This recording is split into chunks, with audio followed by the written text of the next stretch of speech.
Red book రాజకీయం వినడానికి elections టైంలో చాలా ఇంట్రెస్టింగ్గా అనిపించింది. అటు ఉన్న నేతలు ఇటు ఉన్న కార్యకర్తలు అందరూ కలిసి అగ్రెసివ్గా ఓట్లేసి గెలిపించుకున్నటువంటి పుస్తకం అది. I mean to say that Lokesh Babu తన ఎలక్షన్ క్యాంపెయిన్లో చాలా గట్టిగా వాడుకున్నటువంటి అంశం. Welcome to four sides TV. నేను మీ అవినాష్ జనగామ. ఇది పొలిటికల్ థాట్. ఇదే రెడ్ బుక్ రాజకీయము ఎక్కడి నుంచి మొదలైంది? బోరుగడ్డ అనిల్ నుంచి మొదలైందా, లేదా దానికంటే ముందు ఉన్నటువంటి పిన్నెల్లి దగ్గర నుంచి మొదలైందా, ఆ తర్వాత నందిగం సురేష్ దగ్గర నుంచి అని అనుకోవచ్చా, లేదా ఇవాళ వల్లభనేని వంశీ అరెస్ట్ కంటిన్యూషన్ అని అనుకోవచ్చా? లాస్ట్ టార్గెట్ వైఎస్ఆర్సీపీలో మిగలబోయేటువంటి లాస్ట్ టార్గెట్ ఒకే ఒక్కడు జగన్మోహన్ రెడ్డి అని అనుకోవచ్చా? రెడ్ బుక్ రాజకీయం కారణంగానే, లేదా రెడ్ బుక్ బేసిక్గానే, లేదా రెడ్ బుక్ సెంట్రిక్గా మాత్రమే ఈ రాజకీయాలు జరగబోతా ఉన్నాయి ఆంధ్రప్రదేశ్లో? డెవలప్మెంట్ సైడ్ లైన్ ఆర్ ప్యారలల్గా డెవలప్మెంట్ కంటే కూడా ప్యారలల్గా చాలా పెద్ద ఎత్తున కాన్సన్ట్రేట్ చేసేది కేవలం రెడ్ బుక్ రాజకీయాలపైనేనా? అంటే మాకు ప్రతిపక్షం అని అనుకున్నటువంటి ప్రతి ఒక్కరి మీద టార్గెట్ చేయడమే ఈ రెడ్ బుక్ లక్ష్యమా? ఇదే ఇవాళ మన పొలిటికల్ థాట్ లో మనం డిస్కస్ చేయబోయేటువంటి అంశం. మనతో పాటు జాయిన్ అవుతా ఉన్నారు షేక్ సైదా గారు, ఏపీసీసీ అధికార ప్రతినిధి, అదేవిధంగా విజయ్ గారు ఫ్రమ్ టీడీపీ, లక్ష్మణ్ గారు ఫ్రమ్ వైసీపీ అండ్ ఫణీంద్ర గారు ఫ్రమ్ బీజేపీ. వెల్కమ్ అండి, welcome to four sides and political thought. Good evening. Good evening. Right, ముందుగా అధికార పక్షం కంటే ముందు నాకు తెలిసి నేను విపక్షం దగ్గరికి వెళ్తా. సైదా గారి దగ్గర నుంచి మొదలెడదాం. సైదా గారు, ఎందుకంటే ఇంట్రెస్టింగ్, ఎవరిని వాళ్ళు డిఫెండ్ చేసుకోవడం చాలా పెద్ద ఎత్తున ఉంటుంది. కూటమి నేతలు ఇద్దరు ఉన్నారు కాబట్టి వాళ్ళని డిఫెండే చేసుకుంటారు ఖచ్చితంగా. మీరు ప్రేక్షక పాత్రలో మధ్యలో ఉండి కరెక్ట్గా చూస్తారు కాబట్టి, అంటే ప్రతిపక్షంలో ఉన్నారు కాబట్టి, ఈ రెడ్ బుక్ రాజకీయాలు ఇప్పుడు చాలా ఊపందుకున్నాయి. చాలా గట్టిగా ఏపీలో ఎక్కడ చూసినా అది మాత్రమే కనిపిస్తూ ఉంది. స్పెషల్గా వల్లభనేని వంశీ అరెస్ట్ తర్వాత ఇంకా పెద్ద ఎత్తున జనాల్లోకి బాగా పాపులర్ అయింది ఇది. అవినాష్ గారు, మీకు ప్యానల్ ఉన్నటువంటి పెద్దలు తెలుగుదేశం పార్టీ నాయకులు సోదరుడు విజయ్ కిరణ్ గారు, అలాగే బీజేపీ నాయకులు అన్న ఫణీంద్ర గారు, అలాగే ఫోర్ సైడ్స్ టీవీ వీక్షకులందరూ కూడా నమస్కారం. ఈరోజు ప్రధానంగా ఆంధ్రప్రదేశ్ రాజకీయాలలో ఈ రెడ్ బుక్ రాజ్యాంగం పేరుతోటి పెద్ద ఎత్తున మరి చర్చ నడుస్తూ ఉన్నటువంటి విషయం మనం చూస్తాం. ప్రతిపక్ష నాయకుల్ని ఎప్పుడు అరెస్ట్ చేసినా, లేకపోతే గత ప్రభుత్వంలో ఉన్నటువంటి అధికారుల్ని జైలుకి పంపించినా సర్వత్రా జరిగేటువంటి చర్చ రెడ్ బుక్.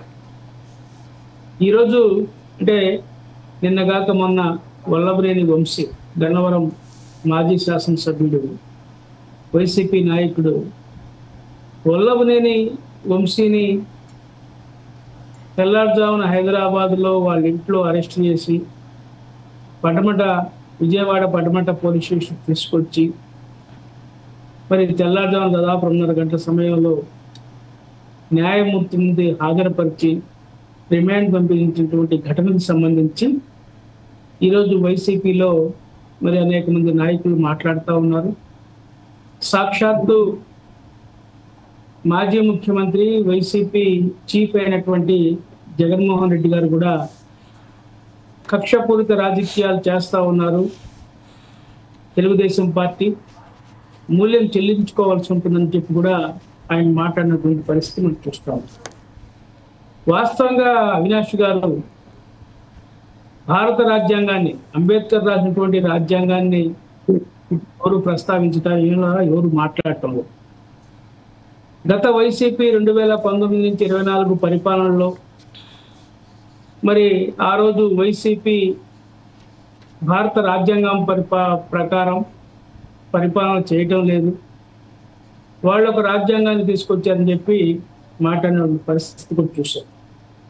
ఐపీసీ సెక్షన్లు కాదు, వైసీపీ సెక్షన్లు మరి అమలు చేస్తూ ఉన్నారు అని చెప్పి కూడా ఆ రోజు అనేకమైనటువంటి విమర్శలు ఎదుర్కొన్నటువంటి పరిస్థితులు కూడా చూసాం. ఈరోజు ఈ ప్రభుత్వంలో అధికారంలోకి వచ్చి 9 మాసాలు కావస్తా ఉంది ఎన్డీఏ కూటమి ఈ రాష్ట్రంలో డబ్ల్యూఎన్ సర్కార్. అయితే ఆ రోజు ఎవరైతే ఈరోజు విద్యాశాఖ మంత్రిగా ఉన్నారో లోకేష్ బాబు, తెలుగుదేశం పార్టీ జాతీయ ప్రధాన కార్యదర్శి, ఆయన యువగలం పాదయాత్ర సందర్భంగా ఆయన పాదయాత్రని అనేక పర్యాయాలు వివిధ దశల్లో అడ్డుకొని ఇబ్బంది కలిగినటువంటి పరిస్థితుల్లో ఆయన ఆ రోజు ఆ కార్యకర్తలకి మనోధైర్యాన్ని కల్పించడం కోసం లేకపోతే ఒక పార్టీ రాజకీయ నేతగా మరి ఆ కార్యకర్తల్లో ఆత్మవిశ్వాసాన్ని ధైర్యం నింపడం కోసం ఆ రోజు ఆయన మరి ఒక ఎర్ర పుస్తకాన్ని చేతిలో పట్టుకొని దాన్ని ఇది రెడ్ బుక్, ఎవరైతే ఈ 5 సంవత్సరాల కాలంలో మాకు ఇబ్బందులు కలిగించారు వాళ్ళందరి పేర్లు కూడా దీంట్లో నోట్ చేస్తా ఉన్నాం. మేము అధికారంలోకి వస్తే కఠినమైన చర్యలు తీసుకుంటామని చెప్పి లోకేష్ గారు పదే పదే అనేక సందర్భాల్లో మాట్లాడినటువంటి విషయాలు మనం చూసాం. రైట్. ఎందుకంటే యువగలం పాదయాత్రలో ఆయన కలిగినటువంటి ఇబ్బందులను దృష్టిలో పెట్టుకొని, అలాగే చంద్రబాబు గారి యాత్రను అడ్డుకున్నటువంటి పరిస్థితులను దృష్టిలో పెట్టుకొని, పల్నాడు ప్రాంతంలో జరిగినటువంటి మరి హత్యలు కానివ్వండి, అలాగే దోపిడీలు కానివ్వండి, ఏ విధంగా తెలుగుదేశం కార్యకర్తల్ని ఆ రోజు మరి చంబల్లో ఇలాంటి పల్నాడు ప్రాంతం మాచర్లలో ఏ విధంగా విధ్వంసం సృష్టించారో ఆ ఘటనలన్నింటినీ కూడా ఈ రెడ్ బుక్ లో మేము రాస్తా ఉన్నాం. మేము అధికారంలోకి వస్తే చర్యలు తీసుకుంటామని చెప్పి ఆ రోజు మరి లోకేష్ గారు చెప్పడం జరిగింది. అయితే ఇప్పుడు ఉన్నటువంటి పరిస్థితులు కూడా చూస్తూ ఉంటే ఈ 9 నెలల పరిపాలనా కాలంలో అనేకమైనటువంటి అవినీతి అక్రమాలకు సంబంధించి గత ప్రభుత్వంలో మరి అధికార పార్టీ నాయకులు కొమ్ముగాస్తూ అంటగాగినటువంటి అనేక మంది అధికారులను కూడా మరి ఆ కేసులు బనాయించి రిమాండ్ పరిస్థితి కూడా మనం చూస్తాము.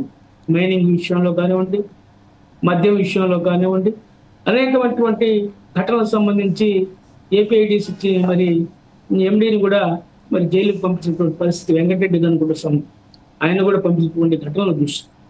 అలాగే పిన్నెల్లి రామకృష్ణారెడ్డిని అరెస్ట్ చేసి మరి నెల్లూరు జైలుకి కూడా పంపినటువంటి ఘటనలు చూస్తాం. అలాగే నందిగం సురేష్ ఎంపీ ఆయన కూడా మరి జైలుకి పంపించినటువంటి ఘటనలు చూస్తాం. తర్వాత బోరుగడ్డ అనిల్ కూడా జైలుకి వెళ్ళినటువంటి పరిస్థితులు కూడా మనం చూస్తా ఉన్నాం. ఇప్పుడు వల్లభనేని వంశీ ఏ విధంగా అతను శాసనసభ్యుడు అయ్యుండి అసెంబ్లీ సాక్షిగా ఏ విధంగా మాట్లాడాడు, ఏ విధంగా దుర్భాషలాడాడు, నిజంగా ఒక ప్రజాప్రతినిధికి ఉండాల్సినటువంటి అర్హత అతనికి లేదనేది చాలా స్పష్టంగా అర్థమవుతాం. ఇలాంటి వ్యక్తులు ఈ సభ్య సమాజానికి చీడపురుగు లాంటి వాళ్ళు, ఇది వాస్తవం. ఏం మాట్లాడుతున్నారో, ఏ విధంగా వాళ్ళని ఆదర్శం తీసుకోవాలన్న పరిస్థితి. అంటే సైదా గారు ఒక మాట నేను అడుగుతా. సైదా గారు, సారీ టు ఇంటరప్ట్ యూ. అయితే ఇక్కడ ఒక ఇంట్రెస్టింగ్ మాట అనిపిస్తుంది నాకు. అంటే ఇలాంటి చీడ పురుగులు అనేటువంటి మాట మనం మాట్లాడుకున్నప్పుడు ఇలాంటి వాళ్ళని రెడ్ బుక్ అవసరం ఏముందండి? ఏ టైంలో అయినా అరెస్ట్ చేసి లోపలేసేయచ్చు వాళ్ళు ఉండేటువంటి విధానానికి. అవును, ఎందుకంటే రెడ్ బుక్ అనేది ఎందుకంటే ఇది జరుగుతూ ఉంది కాబట్టి, ఈ పర్యావసానం జరుగుతూ ఉంది కాబట్టి ఈ రోజు రెడ్ బుక్ లో రాసుకున్నటువంటి నెక్స్ట్ పేరు ఎవరు? కొడాలి నాని ఉన్నాడా, లేకపోతే ఇంకొక నా అంబటి రాంబాబు ఉన్నాడా, అనిల్ కుమార్ యాదవ్ ఉన్నాడా? ఇలాంటి స్టెప్ బై స్టెప్ ఒక్కొక్క పేర్లు చర్చల్లోకి వస్తూ ఉన్నాయి. ఎందుకంటే రోజా ఉందా అనేది కూడా చర్చ నడుస్తూ ఉంది. సరే, ఏది ఏమైనా అసలు భారత రాజ్యాంగాన్ని విస్మరించి వీళ్ళు సపరేట్గా రాజ్యాంగాలు పెట్టుకొని వీళ్ళు బుక్కులు పెట్టుకొని నడవటం అనేది సమంజసం కాదు. ఎవరు ఏదైనా కక్ష సాధింపు చర్యలు అనేది మాత్రం ప్రజలు హర్షించరు. నేను ఎందుకు చెప్తున్నానంటే ఈ మాట, చంద్రబాబు గారిని స్కిల్ డెవలప్మెంట్ సంబంధించినటువంటి దానికి సంబంధించి ఆ కేసులు అరెస్ట్ చేసి 53 రోజులు జైల్లో పెడితే తెలుగుదేశం పార్టీ శ్రేణులన్నీ కూడా ఏకమయ్యాయి, ప్రతిపక్షాలన్నీ కూడా ఏకమయ్యాయి. పవన్ కళ్యాణ్ నాయకత్వంలో ప్రతిపక్షాలందరినీ కూడగట్టి ఆ రోజు మరి అహంకారంతో ఇర్రవీగినటువంటి జగన్కి ప్రజలు బుద్ధి చెప్పారు. 164 స్థానాల్లో మరి బంపర్ మెజారిటీ తోటి గెలిచినటువంటి పరిస్థితి మనం చూస్తూ ఉన్నాం. అయితే ఎవరైతే నేరం చేశారో వాళ్ళకి శిక్షలు పడాల్సిందే. ఈ యొక్క మన భారత రాజ్యాంగం ప్రకారం ఎవరైతే చేశారో, ఎవరైతే అవినీతికి పడ్డారో, కక్షాధిప చర్యలు చేపట్టారో అలాంటి దొంగలందరినీ కటకటాలు లెక్కించాల్సిన అవసరం ఉంది. రైట్. సైదా గారు, I'll come back to you again. Laxman గారు మనతో పాటు జాయిన్ అవుతా ఉన్నారు, వైఎస్ఆర్సీపీ నేత. లక్ష్మణ్ గారు, రెడ్ బుక్ రాజకీయం మరి చాలా వరకు పెద్ద చర్చ రేపుతోంది ఇప్పుడు ప్రస్తుతానికి. ఇప్పుడు వల్లభనేని వంశీ అయిపోయాడు, నెక్స్ట్ ఎవరు? కొడాలి నానేనా? సార్, మీకు ప్యానల్ ఉన్న పెద్దలకి టీవీ వీక్స్ యాజమాన్య హృదయపూర్వక నమస్కారం. ఇప్పుడు కాదు కదా వీళ్ళు అధికారంలోకి వచ్చినప్పటి నుంచి డే 1 నుంచి మరి కూటమి ప్రభుత్వం చేస్తున్నటువంటి విధ్వంస విస్ఫోటనం ఉమ్, ఒక రకంగా ఒక పక్క కార్యకర్తల్ని ఎక్కడైతే మరి మా వైఎస్ఆర్ పార్టీ కార్యకర్తల్ని టార్గెట్ చేసి అక్రమ కేసులు బనాయించి కొంతమందిని నరహత్యలు కూడా నడి రోడ్డు మీద హత్యలు చేయించినటువంటి ప్రభుత్వం. సరే ఒక్కొక్క నెల ఏదో ఒక సోది చెప్తూ ఉన్నారు, ఒక్కొక్క నెల ఒక్కొక్క కథ అలుముకుంటూ వస్తూ ఉన్నారు. ఉమ్, అలా గడిచినాయి, ఒక 7 నెలలు 8 నెలలు గడిచినాయి. ప్రజలు ఇంకేం వింటారండి? ఇంకెంతకాలం టైం కావాలి మీకు? మీకు బ్రహ్మాండమైనటువంటి 164 సీట్లలో కూటమికి భారీ మెజార్టీ ఇచ్చారు. దేనికి ఇచ్చారు? కక్షపూరితమైన రాజకీయాలు చేయండి అని ఇచ్చారా? వైఎస్ఆర్ పార్టీ నాయకుల్ని కార్యకర్తల్ని హింసించండి అని చెప్పి మీకు ఈ యొక్క అధికారాన్ని మీకు ఇవ్వడం జరిగిందా? కాదు కదా. ఏదైతే మీరు జగన్మోహన్ రెడ్డి గారు పరిపాలించిన పరిపాలన కంటే, జగన్మోహన్ రెడ్డి గారు ఇచ్చినటువంటి నవరత్నాల కంటే, జగన్మోహన్ రెడ్డి గారు చేసినటువంటి ఈ రాష్ట్రాన్ని డెవలప్మెంట్ కంటే డబుల్ త్రిబుల్ ఎక్కువ రెట్లు మేము చేసి చూపిస్తాం. సూపర్ 6లు, సూపర్ 7లు, సూపర్ 8లు ఇస్తాం. 31 పథకాలు, సంక్షేమ పథకాలను మేము అమలు చేయకపోతే మా యొక్క చొక్కా గల్లాన్ని పట్టుకొని మమ్మల్ని నడి రోడ్డు మీద అడగండానని చెప్పి నారా లోకేష్ గారు ఆ రోజున పవన్ కళ్యాణ్ గారు అన్నారు కదా. దీనికి మీరు ఏ సమాధానం చెప్తారన్నా? అంటే ఈ రోజున ప్రజలు ఎక్కడ మిమ్మల్ని అడుగుతారేమో అని చొక్కాకి ఏదైతే కాలర్ ఉంటుందో కాలరు ఉండి చొక్కాలు వేసుకుంటూ ఉన్నారా, కాలర్ లేని చొక్కాలు వేసుకుంటూ ఉన్నారా, టీ షర్ట్లు వేసుకుని తిరుగుతూ ఉన్నారా? అసలు పవన్ కళ్యాణ్ గారు అయితే లక్ష్మణ్ గారు సనాతన ధర్మం అని చెప్పి ఊర్లమ్మడ మనం వెళ్దామని చెప్పి ఆయన సనాతన ధర్మం వైపు వెళ్తూ ఉన్నారు. ఈరోజు ఒకటే సార్, వల్లభనేని వంశీ గారి జరిగినటువంటి సంఘటన, వల్లభనేని వంశీ గారిని అక్రమంగా కేసు బనాయించి హఠాత్తుగా హైదరాబాద్లో ఆయన అరెస్ట్ చేయించి అప్పుడు విజయవాడని తీసుకొచ్చి 14 రోజులు రిమాండ్ ఇచ్చారు. 14 రోజులు రిమాండ్ పెట్టిన తర్వాత ఆయనకి ఫిజికల్గా, మెంటల్గా అనేక రకాలుగా ఆయన్ని ఒత్తిడి గురి చేసి ఏకాంతం చేసి ఆయన్ని మరి ఏమైనా చంపాలని ఏమైనా ప్రయత్నం చేస్తూ ఉన్నారు. వల్లభనేని వంశీ గారిని చంపే ప్రయత్నం ఏమైనా జరుగుతూ ఉందా అనేది అర్థం కావడం.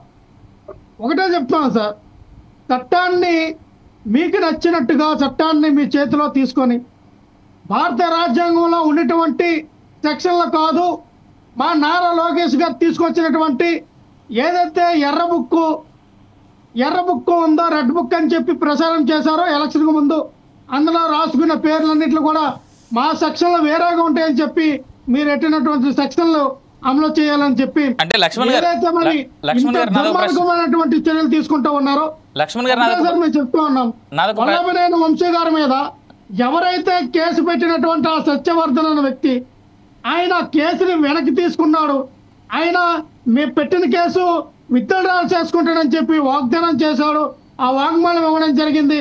సార్, నేను ఆయన మీద పెట్టిన కేసు వెనక్కి తీసుకుంటామని చెప్పాను, కానీ ఎలాగైనా సరే వాంటెడ్గా అరెస్ట్ చేయాలనే ఒక కక్షపూరితమైనటువంటి చర్యలో ఒక భాగమే ఈ రోజున వల్లభనేని గారి వంశీ అరెస్ట్. లక్ష్మణ్ గారు నాదో ప్రశ్న, ఒక్క మాట లక్ష్మణ్ గారు నాదో ప్రశ్న. ఇవాళ వంశీ గారిని చంపేస్తారేమో, ఇంకేదైనా చేస్తారేమో అని మీరు అంటున్నారు. ఆనాడు టీడీపీ నాయకులు, టీడీపీ కార్యకర్తలు కూడా అదే అన్నారు. చంద్రబాబు నాయుడిని అరెస్ట్ చేశారు, ఈ పూట చంద్రబాబు నాయుడు నేను చంపే ప్లాన్ నడుస్తుందా అని. రఘురామకృష్ణరాజు కూడా అదే అన్నాడు. అంటే తాము చేసిందే ఇవాళ తిరిగి వచ్చేసరికి భయపడుతున్నారా, లేదంటే తాము ఏది చేశారో అదే ఇవాళ వాళ్ళు కూడా చేయబోతున్నారని భయపడుతున్నారా? సార్ ఒక్క నిమిషం సార్, ఈ రోజున ఎవరేం చేశారో అదే తిరిగి వస్తుంది కదా, కర్మఫలం కదా, కర్మ ఫలాన్ని అనుభవించాలా కదా అనుకున్నప్పుడు మరి వీళ్ళకి డబుల్ త్రిబుల్ అయిపోతున్న ఇదే కర్మఫలం వస్తుందని మర్చిపోతే ఎలాగా? అంటే ఎప్పుడు బెదిరింపు రాజకీయాలే తప్ప ఆంధ్రప్రదేశ్ డెవలప్మెంట్ కి రెండు పార్టీలు ఆలోచించే ఆలోచన లేదన్నమాట. నేను అదే చెప్తాను సార్, మేము జగన్మోహన్ రెడ్డి గారు మొట్టమొదటిసారిగా సీఎం అయినప్పుడు ఆయన ప్రజలకు ఇచ్చిన వాగ్దానాలు, ఆయన చేసినటువంటి ఓదార్పు యాత్ర, ఆయన చేసినటువంటి ఏదైతే మరి పాదయాత్ర చేసి ప్రజలకు ఇచ్చిన హామీలు ఏవైతే ఉన్నాయో వాటిల్ని అమలు చేయాలి. ప్రజలకు ఇచ్చిన మాట తప్పకుండా మడమ తిప్పకుండా అది ఖచ్చితంగా అమలు చేయాలని ఒక లక్ష్యంతో, ప్రజా పరిపాలన చేయాలని ఒకే ఒక లక్ష్యంతో ఎక్కడ కూడా కక్షపూరితమైన రాజకీయాలు చేయాల. నిజంగా జగన్మోహన్ రెడ్డి గారు కక్షపూరితమైన రాజకీయాలు చేస్తుంటే, నిజంగా జగన్మోహన్ రెడ్డి గారు ఆ కూటమిలో ఉన్నటువంటి ఇప్పుడు ఏవైతే బీజేపీ కానీ, జనసేన పార్టీని కానీ, టీడీపీని కానీ ఆ రోజున జగన్మోహన్ రెడ్డి గారు తలుచుకుంటే ఈ రోజున 2024 ఎలక్షన్లలో పోటీ చేసేవారా? సార్ ఒక మాట లక్ష్మణ్ గారు I'm sorry to say this. ఒకవేళ బీజేపీ గానీ అదే మాట అనుకుని ఉంటే జగన్మోహన్ రెడ్డి కనీసం జైలు నుంచి బయటికి కూడా వచ్చి ఉండేవాడు. ఇది గుర్తు పెట్టుకోవాలి. Right, I'll come back to you. Vijay గారు ఒక్క నిమిషం సార్, అయిపోయింది సార్. రాజశేఖర్ గారు ఒక్క నిమిషం సార్, మేము ఒకటే చెప్తా ఉన్నాం. ఇదైతే కక్షపూరితమైన అరెస్టును తీవ్రంగా ఖండిస్తూ ఉన్నాం. ఏదైతే ఇది భారత రాజ్యాంగం తొంగలు తొక్కు చేస్తున్నటువంటి ఈ అక్రమ చట్టాలు తీసుకొస్తే ఏదైతే వైఎస్ఆర్ పార్టీ నాయకులను అరెస్ట్ చేస్తామో, మిగతా నాయకులు ఉన్నారో 1-2 పేర్లు చదువుతూ ఉన్నారో దాన్ని ఖండిస్తూ ఉన్నాం. మీరు రెడ్ బుక్ చూపించారు, ఇగో మా దగ్గర బ్లూ బుక్ ఉంది. ఖచ్చితంగా ఇందులో రాసుకున్నటువంటి బ్లూ బుక్ లో పేర్లు మీ ఊహా చిత్రానికి వదిలేస్తూ ఉన్నాం. జగన్మోహన్ రెడ్డి గారు 2.1 అన్నారు. దానికి మించి రేపొద్దున మీరు అంటే రౌడీ రాజ్యం, గూండా రాజ్యం, కక్షపూర్తలు, కత్తులు, కటార్లు ఇది తప్ప ఇంకేముండవు ఏపీలో జగన్ అన్న రాజ్యం మళ్ళీ ఒకసారి వస్తే. Right, I'll come back. Wait. Let the others speak. Wait. Vijay గారు టీడీపీ నేత మనతో పట్టినారు. విజయ్ గారు, భారత రాజ్యాంగం తొంగలు తగ్గే ప్రయత్నం చేస్తూ ఉన్నారో వాళ్ళకి మాత్రం బ్లూ బుక్ లో ఉన్నటువంటి రాజ్యాంగం మాత్రం అమలు అవుతుంది జగన్మోహన్ రెడ్డి గారు వచ్చినప్పుడు. విజయ్ గారు మీరు విన్నారు ప్రతిపక్ష పార్టీ నేత యొక్క మాటలు మీరు విన్నారు. రెడ్ బుక్, బ్లూ బుక్ ఇది తప్ప డెవలప్మెంట్ సంబంధించినటువంటి డిస్కషన్ అయితే కనిపించట్లేదు. రైట్, విజయ్ గారు మీ కామెంట్ చేయండి. సార్, ప్రకృతి చాలా గొప్పదండి. ఇప్పుడు మనం ఏ రకంగా అయితే చేశామో, ఎంత దారుణాలు అయితే చేశామో వాటికి ప్రకృతి కూడా కోపం వచ్చింది. ఈ రోజున జగన్మోహన్ రెడ్డి గారిని ఇంటికి పంపించింది, కూటమి ప్రభుత్వాన్ని అధికారంలోకి తీసుకొచ్చింది. వారు చేయని నేరం కానీ, ఘోరం కానీ, అన్యాయాలు కానీ, అకృత్యాలు కానీ భారత దేశంలో ఏ రాష్ట్రంలో జరగనంత, ఈవెన్ బీహారు, ఉత్తరప్రదేశ్ లాంటి రాష్ట్రాల్లో కూడా జరగనన్ని దారుణాలు జరిగినాయి. ఒక్క దారుణమా? ఇవాళ నందిగం సురేష్ జైలుకి వెళ్ళాడంటే ఎందుకు వెళ్ళాడు? మరియమ్మ అనే ఒక అదే దళిత సామాజిక వర్గానికి సంబంధించిన ఒక మహిళ హత్యలో ఆయన ప్రోత్బలం ఉందనేటువంటిది ప్రభుత్వం, వైసీపీ ప్రభుత్వం ఉన్నప్పుడే ఆరోపణలు వస్తే, అదే ఆరోపణలు వచ్చినటువంటి ఆ నందిగం సురేష్నే ఆ శవం దగ్గరికి తీసుకెళ్లి ఆమె పిల్లల్ని బెదిరించి, వాళ్ళు ధర్నా చేస్తున్న వాళ్ళని జైల్లో వేస్తామని బెదిరించి వాళ్ళ ఇంటికి తీసుకొచ్చినటువంటి పరిస్థితి ఆ రోజు చూసాం. ఎవరు మర్చిపోలేదు. నిజంగా వంశీ గారి పైన గౌరవంగా మాట్లాడుతున్నాం, మీరు గమనించండి. వంశీ గారి పైన మేము కక్షపూరితంగా మాత్రమే చేసుంటే ఇవాళకి ఎన్ని నెలలైంది మేము అధికారంలోకి వచ్చి? ఇందాక చెప్తా ఉన్నాడు, డే 1 నుంచి కక్ష సాధింపు అంట. డే 1 నుంచి కక్ష సాధింపు చేస్తే ఈ పాటికి మొత్తం శంకరగిరి మాన్యాలు పట్టేవారు. మేము ఎక్కడా కూడా ఇవాళ రెడ్ బుక్ అనేది ఒక ఏమంటారు, రాక్షసులు రాజ్యం వెళ్తున్నప్పుడు ఆ రాక్షసుల్ని సంహరించే ఒక పెద్ద అస్త్రంగా ఈ రోజున రెడ్ బుక్ ఉంది. అప్పుడు అమలు కాని రాజ్యాంగాన్ని ఈ రోజున అమలు చేసేటువంటి భాగంలో రెడ్ బుక్ ప్రథమ స్థానంలో ఉంది. రెడ్ బుక్ లో ఏముంది? ఎవరైతే నేరాలు ఘోరాలు చేశారో వారిని ఈ రోజున చట్ట ప్రకారం అరెస్ట్ చేసి కోర్టుకు పంపిస్తారు. అయినప్పటికీ కూడా ఈ రోజున వంశీ గారి విషయంలో ఎక్కడా కూడా గతంలో చేసిన తప్పులకు సంబంధించి ఆయన ఇప్పుడు కేసు పెట్టలా. ఒక దళిత కుర్రవాడిని బెదిరించి కోర్టులో కేసు విత్డ్రా చేసుకునేటువంటి ప్రయత్నం చేశారు. అతను కిడ్నాప్ చేశారు, బెదిరించారు, చంపుతామని బెదిరించారు. కాబట్టే ఈ రోజు అతని పైన ఆ కేసు అయింది తప్ప గతంలో చేసినటువంటి కేసులకు సంబంధించి ఆయన స్వేచ్ఛగా హైకోర్టుకి వెళ్ళి యాంటిసిపేటరీ బెయిల్ అరెస్ట్ కాకుండా ఆర్డర్స్ తెచ్చుకునే దాకా కూడా ఈ ప్రభుత్వంలో ఉన్నటువంటి అధికారులు అవకాశం ఇచ్చారు. అక్కడ కక్ష సాధింపుకు అసలు అవకాశమే లేనటువంటి పరిస్థితి. ఈ రోజున మన బ్రదర్ ఏదో చెప్తా ఉన్నాడు, కక్షపూరితంగా రకరకాలుగా చెప్తా ఉన్నాడు. నిజంగా కక్షపూరితం అనేది ఉంటే వేరే విధంగా ఉంటది. ఇప్పుడు ఇతను గుర్తున్నాడు కదండి, మీకు గుర్తున్నాడా? బాధితులు ఎంతమంది, ఇటువంటి బాధితులు ఎంతమంది? నడి రోడ్డు పైన చంద్రయ్య అనేటువంటి ఒక బీసీ యాదవ సామాజిక వర్గం ఒక మనిషి నడి రోడ్డు పైన పీక కోసినటువంటి పరిపాలన మీ పరిపాలన. ఒక దళిత యువకుడిని చంపి డోర్ డెలివరీ చేసిన పరిపాలన మీ పరిపాలన. ఒక ఇసుక అక్రమ రవాణా చేస్తున్నాడని చెప్పి అడ్డుపడితే పోలీస్ స్టేషన్ లో శిరోమణనం చేసినటువంటి దారుణమైన పరిపాలన మీ పరిపాలన. ఒక తోటలో 2 మామిడికాయలు దొంగతనం చేశాడని అతను మోకాళ్ళ పైన ఉరేసుకున్నటువంటి ఉరి వేసి చంపినటువంటి ప్రభుత్వం మీ ప్రభుత్వం. మీ అరాచకాలు ఒకటే. హైదరాబాద్ లో తలదాచుకున్నటువంటి దోమతోటి విక్రమ్ని గురజాల పిలిపించి 4 రోజుల పాటు పోలీస్ స్టేషన్ లో కుల్లబొడిచి 5వ రోజు శత్రువులకి వైఎస్ఆర్ కాంగ్రెస్ పార్టీకి సంబంధించిన జెడ్పీటీసీ అభ్యర్థి ఇంటి ముందు అతని ఇంట్లో నుంచి వచ్చి బయటకు వచ్చి దారుణంగా నరికి చంపినటువంటి ప్రభుత్వం మీ ప్రభుత్వం. మీ ప్రభుత్వంలో ఒక అరాచకం చేశారా? మీరు చేయకూడని అరాచకాలు చేశారు. అంతేకాదు అసలు ఈ రోజున మీరు రాజ్యాంగం గురించి చట్టం గురించి చెప్తా ఉన్నారు. ఏ అంబేద్కర్ గారి పేరు మీద అయితే ఈ రోజున రాజ్యాంగం గురించి మనం మాట్లాడుకుంటా ఉన్నామో అదే అంబేద్కర్ గారి పేరు మీద ఉన్నటువంటి విదేశీ విద్యని తీసివేసి జగన్మోహన్ రెడ్డి గారి పేరు పెట్టుకున్నాడు. అదేవిధంగా కోనసీమ జిల్లాకి అంబేద్కర్ గారి పేరు పెట్టడానికి కూడా మేనమేషాలు లెక్కేసి దాన్ని కూడా వివాదభరితంగా చేసినటువంటి పరిపాలన మీ పరిపాలన. మీరు దెయ్యాలు వేదాలు వెళ్ళించినట్టు వీరేదో మాకు ఇప్పుడు వీళ్ళు చెవిలో పూలు పెడతా ఉంటే మేము వినాల్సినటువంటి పరిస్థితి. ఏమన్నంటే 2.0, 3.0 మీరు 2.0లు 3.0లు 5.0లే చూపించారు మీ పరిపాలనలో. ఆ అన్ని 0.5లు తీసేసి మిమ్మల్ని 11కి కూర్చోబెట్టారు ప్రజలు. ఇప్పటికి కూడా మీ కక్షపూరితమైనటువంటి మాటలు ఎందుకని మాట్లాడుతూ ఉన్నారు? 11 స్థానాలు కూడా మీకు పనికిరావు అనేటువంటిది మీరు మాట్లాడేటువంటి విధానం. ఏ నాయకుడైనా చూడండి, మీరు ఎక్కడ దాక్కున్నా తీసుకొచ్చి నరికేస్తాం, చంపేస్తాం, అంతు చూస్తాం. పోలీసుల్ని అంత చూస్తారంట, అధికారులను అంత చూస్తారంట, తెలుగుదేశం పార్టీ ఎమ్మెల్యేలని మంత్రుల్ని అందరినీ. రైట్ విజయ్ గారు వెయిట్. మీరు చెప్పిన స్టేట్మెంట్స్ పైన నేను ఫణీంద్ర గారి దగ్గరికి వెళ్ళే కంటే ముందు ఒకసారి నేను లక్ష్మణ్ గారి కామెంట్స్ విందాం అనుకుంటున్నాను. లక్ష్మణ్ గారు, any reactions on what TDP leader side? Sir ఆయన విజయ్ గారు పాపం ఏంటంటే ఏదైతే మాట్లాడుతూ ఉన్నారో డాక్టర్ సుధాకర్ గురించి మాట్లాడారు. డాక్టర్ సుధాకర్ గారిని సార్ మేము మా ప్రభుత్వం రాగానే ఆదుకుంటాం, మా ప్రభుత్వం రాగానే మీకు న్యాయం చేస్తామన్నటువంటి వ్యక్తులు వాళ్ళ కబ్జా అండి. వాళ్ళకు ఉన్నటువంటి 50 ఎకరాలు 20 ఎకరాలు అయ్యన్న పాత్రుడు కబ్జా చేస్తే ఆ పంచాయతీని పాపం ఆ తల్లి డాక్టర్ సుధాకర్ వాళ్ళ తల్లి చంద్రబాబు నాయుడు గారి దగ్గరికి మనం వెళ్తే మీరు లోకల్ గా చూసుకుంటారన్నటువంటి దౌర్భాగ్యమైనటువంటి సీఎం అండి. అతి పనికిరానటువంటి సీఎం. ఎవరైనా ఒక సీఎం వాళ్ళకి అంటాడంటే చేసిస్తే మాట్లాడటం నేర్చుకో. ముఖ్యమంత్రి గారి గురించి మాట్లాడేటప్పుడు ఒళ్ళు దగ్గర పెట్టుకొని మాట్లాడటం నేర్చుకో. ఒళ్ళు దగ్గర పెట్టుకొని మాట్లాడుకో.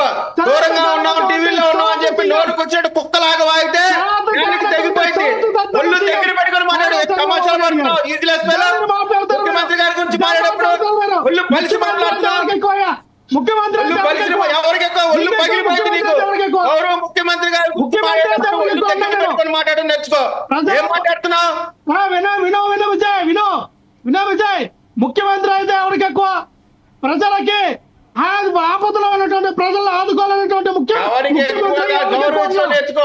మీకు గౌరవం రాకనే ఈ రోజున మీకు 11 స్థానాలు వచ్చినాయి. ఎందుకు వచ్చినాయి? ఒళ్ళు పలిసి నీలాగా మాట్లాడబట్టే, బరి తెగించి మాట్లాడబట్టే, వ్యవహారంగా మాట్లాడబట్టే మీకు ఇంటికి వచ్చారు.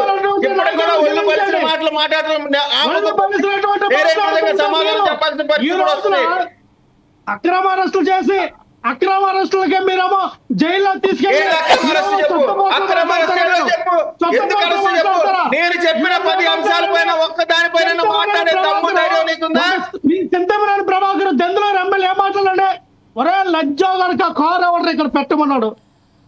ఒరే నీ అమ్మని డాన్స్ అని తిట్టినటువంటి మీరమ్మ నీతులు మాట్లాడతారు. మీరా సొంత పూసలాగా మాట్లాడతారు.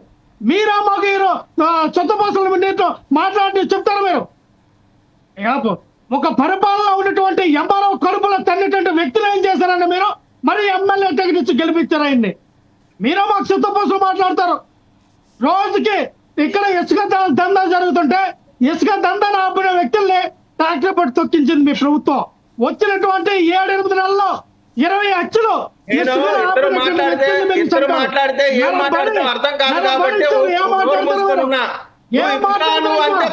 వాగుతుంటే నీలాంటి విద్యం లేని విద్య పరిజ్ఞానం లేని యూజ్లెస్ ఫెలోస్ తో డిబేట్ చేయడం కూడా నాకు అనవసరం. నీలాంటి వాగే వాగుకి నీలాంటి మాట్లాడే వాటితో మీరు డిబేట్ చేయడం కూడా లక్ష్మణ్ గారు విజయ్ గారు విజయ్ గారు ఒక్క నిమిషం. లక్ష్మణ్ గారు విజయ్ గారు టీడీపీ వైసీపీ నేతలు ఇద్దరు మాట చెప్తా ఉన్నా. ఒక్క నిమిషం ఒక్క మాట లక్ష్మణ్ గారు లక్ష్మణ్ గారు ఒక్క నిమిషం లక్ష్మణ్ గారు కొంచెం లక్ష్మణ్ గారు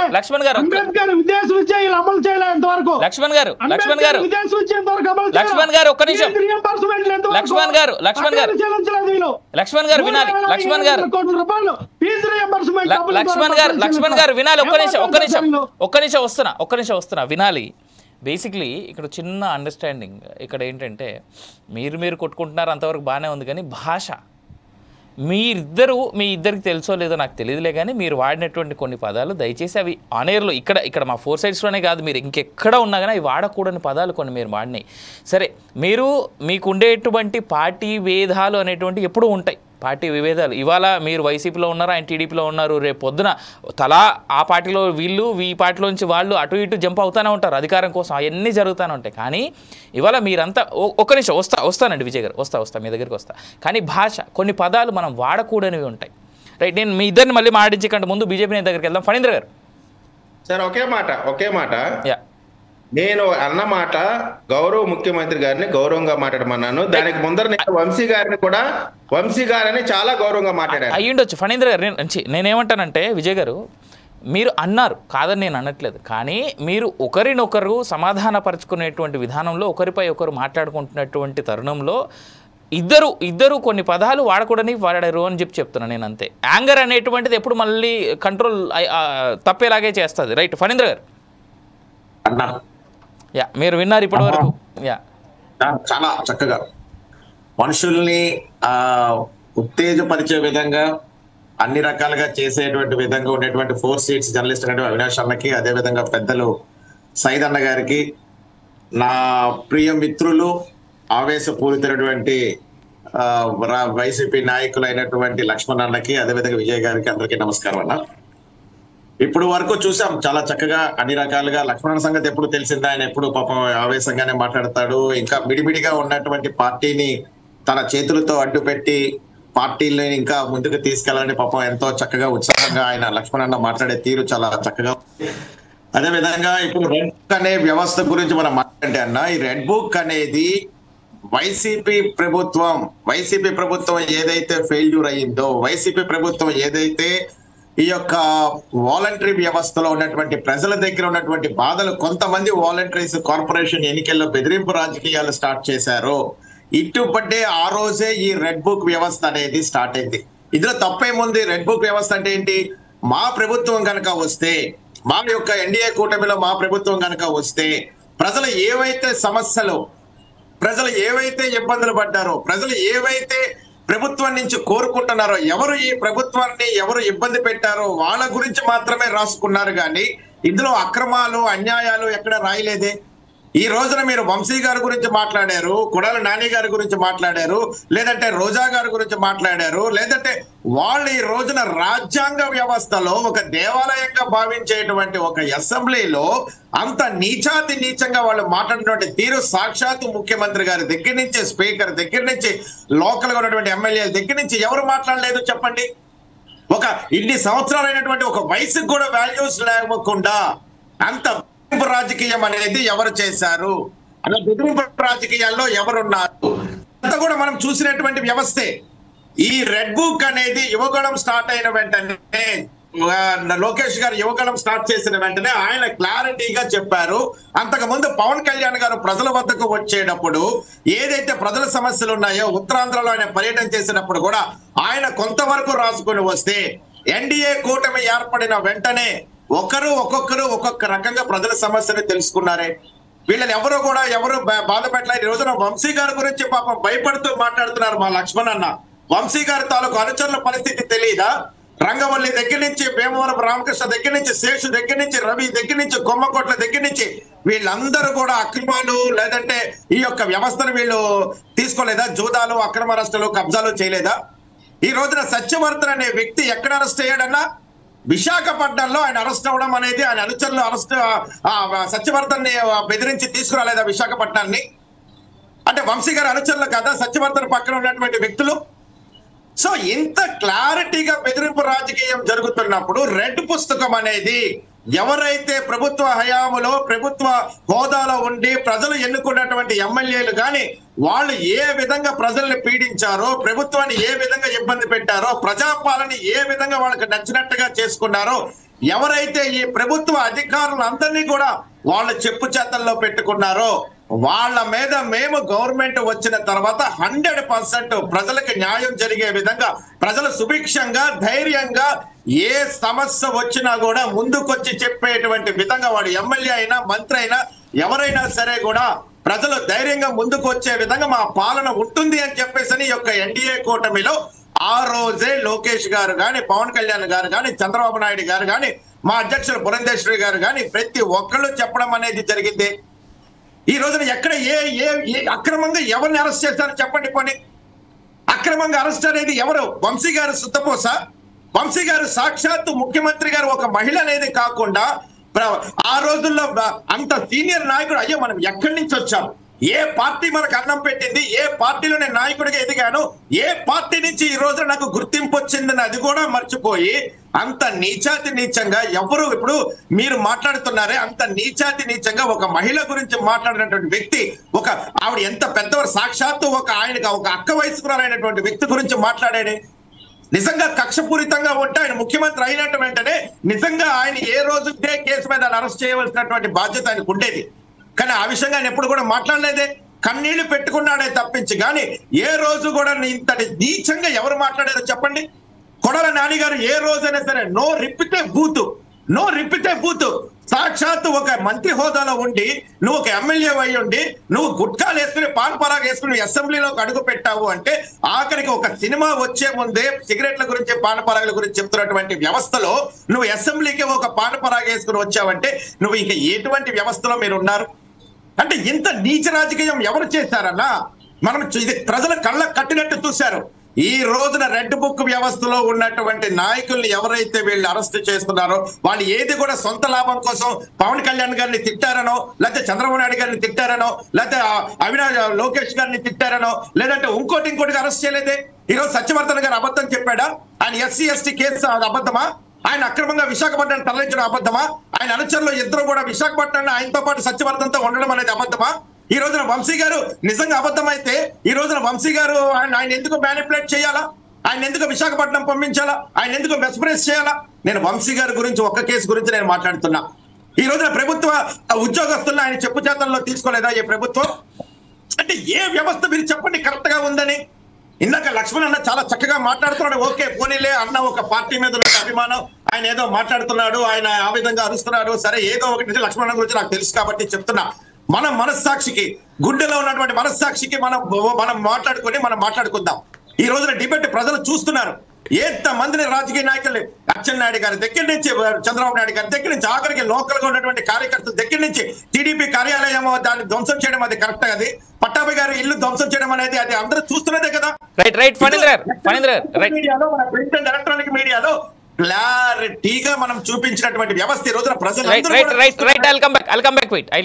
ఎందుకంటే మీరు ఇప్పుడు మాట్లాడినటువంటి స్టేట్మెంట్స్ కి నాకు తెలిసి లక్ష్మణ్ గారి దగ్గర సమాధానం ఉన్నట్టుంది. లక్ష్మణ్ గారు.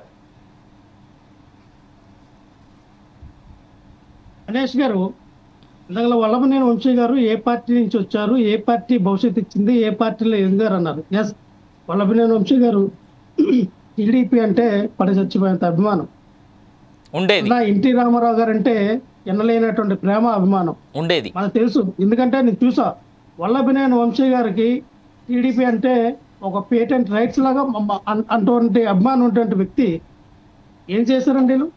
స్వయాన ఎవరైతే నారా లోకేష్ గారు అఫీషియల్ హ్యాండ్స్లో నడుస్తున్నటువంటి social media, TDP social media ఏదైతే ఉందో దాంట్లో మరి వల్లభనేని వంశీ గారి యొక్క ఏవైతే పర్సనల్ ఫొటోస్ వీడియోస్ కూడా ఆ టీడీపీ అఫీషియల్ హ్యాండిల్లో పెట్టి మరి వల్లభనేని వంశీ గారి యొక్క క్యారెక్టర్ని అసాసినేట్ చేసినప్పుడు ఎక్కడికి వెళ్ళేస్తారు ఈ నీతులు నిజాయితీలు? ఎక్కడికి వెళ్ళేస్తారు ఈ యొక్క విశ్వనీయత, ఈ యొక్క విలువలన్నీ? ఆ వ్యక్తి మీకు ద్రోహం చేయలేదే, ఆ వ్యక్తి మీకు అన్యాయం చేయలేదే. అదే వల్లభనేని వంశీ గారు ఇప్పుడు ఎన్టీఆర్ జిల్లాకు ఉన్నటువంటి మా పార్టీ అధ్యక్షులు అవినాష్ గారు ఎవరైతే ఉన్నారో, మరి అవినాష్ గారు ఆ రోజున చంద్రబాబు నాయుడు గారికి స్ట్రాంగ్ కౌంటర్ ఇచ్చినప్పుడు ఇదే వల్లభనేని వంశీ గారు ఆ రోజున మా యొక్క ఎవరైతే అవినాష్ గారు ఉన్నారో అవినాష్ గారికి స్ట్రాంగ్ కౌంటర్ ఇవ్వలేదా? ఆ రోజున ఇదే టీడీపీ పార్టీ కోసం స్ట్రాంగ్ కౌంటర్లు ఇవ్వలేదా? ఆయన ఒక వేలాగా ఉండలేదా? ఎందుకు మారారు? దేనికి మార్చగలిగారు అంటే మీరు పర్సనల్గా ఎక్కడైతే వల్లభనేని వంశీ గారు, కొడాలి నాని గారు ఈ యొక్క పార్టీని రేపొద్దున వీళ్ళు ఒక సెంటర్ ఆఫ్ పాయింట్ అవుతారు, పవర్ సెక్టర్ అవుతారని మీరు గ్రహించి రేపొద్దున వీళ్ళిద్దరి ద్వారా జూనియర్ ఎన్టీఆర్ పార్టీలో పెద్దపేట వేసే అవకాశం ఉంది కాబట్టి పొమ్మనలకు పొగబెట్టి కొడాలి నాని గారు నిన్ను వల్లభనేని గారు వంశీ గారు యొక్క క్యారెక్టర్ అసెస్మెంట్ చేసి మీరు బయటకు పంపించారు. ఇది నిజమా కాదా? ఇవన్నీ కూడా అండి, ఇవన్నీ కూడా సాక్షాత్తు వల్లభనేని వంశీ గారు మా అవినాష్ గారు ఏదైతే ఇప్పుడు నారా లోకేష్ గారు ఉన్నారో, అన్న ఇగో నా గురించి ఇలాగా మన వెబ్సైట్ లోనే వస్తుందన్నా, మన పార్టీ అఫీషియల్ యాంట్లోనే నా గురించి ఇలాగ తప్పుగా రాస్తున్నారన్నా ఏంటని అని అడిగితే ఆ రోజున నారా లోకేష్ గారు చెప్పిన సమాధానం ఏంటండి?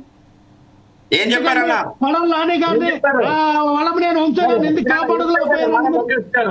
ఎందుకు కాపాడలేకపోయారండి మీరు? బయటికి పంపే ప్రయత్నాలు ఎందుకు చేశారండి? అవినాష్ గారు ఇక్కడ కేవలం వినండి సార్ వినండి మీరు మాట్లాడండి నేను అయిపోయింది. విజయ్ గారు, లక్ష్మణ్ గారు ఇద్దరు ఇటు ఫణీంద్ర గారు కావచ్చు, విజయ్ గారు కావచ్చు అడుగుతున్నటువంటి ప్రశ్న ఏంటంటే, ఆనాడు ఇప్పుడు వల్లభనేని వంశీ కోసం కావచ్చు, కొడాలి నాని గురించి కావచ్చు, లోకేష్ దగ్గరికి వెళ్ళినప్పుడు లోకేష్ ఏమన్నాడు అని అడుగుతున్నారు. ఎందుకంటే మిగిలిందంతా ఎలా చూసినట్టు మీరు చెప్తున్నారు కదా అనేటువంటిది వాళ్ళ వాదన. సార్ సాక్షాత్ వల్లభనేని వంశీ గారు చాలా బాధపడుతూ ఆయన ఇచ్చినటువంటి మాటలు సార్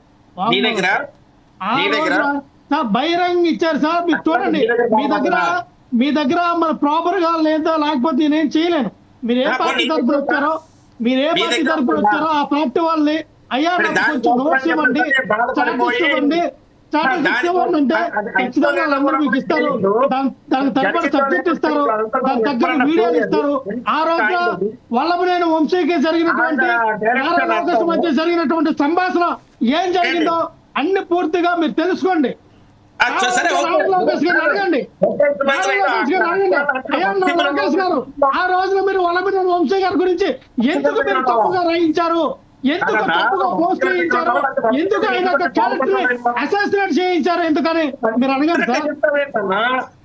అన్ని నువ్వు దగ్గరుండి వంశీ గారికి దగ్గరుండి చేశారా, మీరు దగ్గరుండి చేయించారా? ఈ రోజు నేను చెప్తూ ఉన్నా సార్. అవినాష్ గారు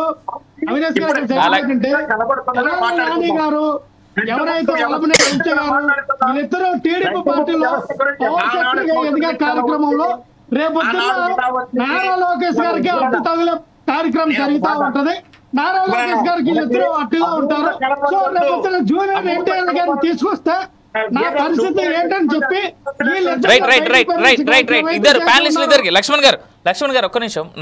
నేను I mean the topic is being somewhere else. నాకు ఇంకొక క్వశ్చన్ ఉంది. యాక్చువల్లీ నా క్వశ్చన్ ఏంటంటే, నేను ఉన్నటువంటి నలుగురు ప్యానలిస్టులను అడుగుతా ఉన్నా.